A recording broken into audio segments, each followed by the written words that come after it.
So June 2011, I got pregnant for the first time. We found out that we were having a baby girl, and we were super excited, being our first pregnancy. But in November, I started noticing that I wasn't really feeling her move as much, and I kept telling my husband, like, I'm not feeling this baby move. And he kept saying, oh, you're just being paranoid, you're just worrying too much. And then finally, like, some other things started happening. I called the doctor and they said, you need to go to labor and delivery. And that's when we found out that our daughter Olivia, her heart had stopped since she was stillborn. And so we delivered her, and they had told us that she had actually been dead for about 2 weeks. So soon after losing Olivia, we found out that we were pregnant with our son Asher. And so we were very hopeful and happy to be having this second chance at another baby. And everything was going great, and it was right around the time that I started having problems in the pregnancy with Olivia that we found out Asher had congenital heart defect, and it was very critical. And they suggested that we go and have a fetal intervention done to try to save his heart before he was born. So a week later, I was 27 weeks pregnant, which was when I had lost Olivia in the pregnancy. We went down to Texas Children's Hospital, and we had the fetal intervention done, and they had told us that when we got down there that his heart was much worse than they had originally thought, and that they weren't really sure he would make it through the procedure. They called it a Hail Mary, and they let us know that if there was any complications during the procedure that they would not be trying to save him because they were more worried about the mother at the time. And I just thought, I'm not having a 27-week curse. I think everything's going to go well, and it did, and he did really great. And he did great up until he was born on September 10, 2012. And he had to go have a cath procedure the night he was born. And then at 11 days old, he had his first heart surgery. And it was about 2 weeks after that he started getting red and puffy, and we found out he developed blood clots.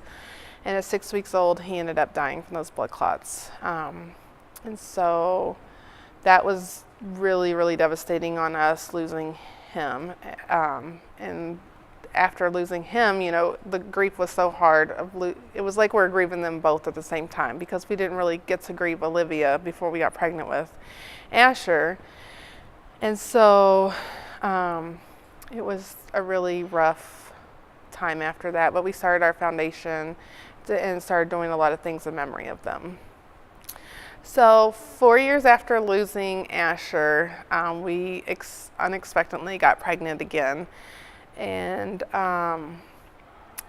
we were very nervous and very excited at the same time, or at least I was very excited. My husband was very nervous. Family was very nervous.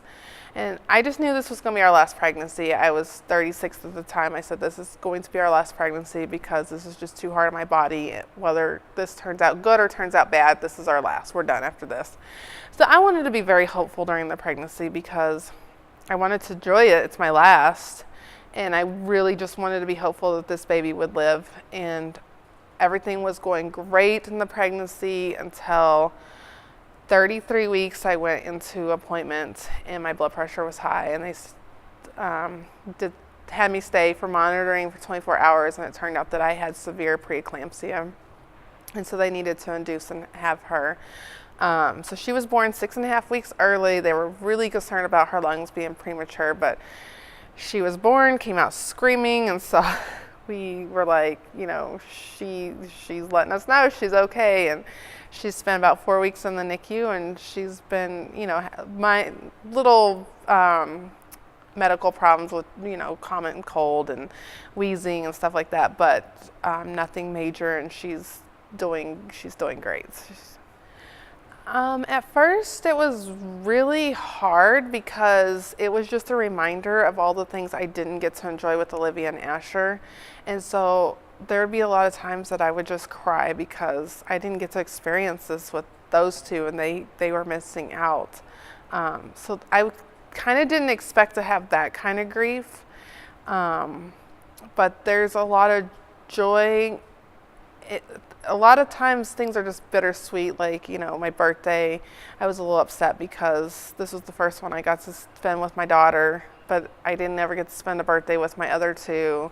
Mother's Day the same way. So it's very bittersweet, and grief that you never experienced before, you kind of experience now with the new one. I would say if you want to try again for your rainbow baby, that just have hope, and it's your decision, it's your story, and you could have a happy ending and have a lot of joy in your life if you want to.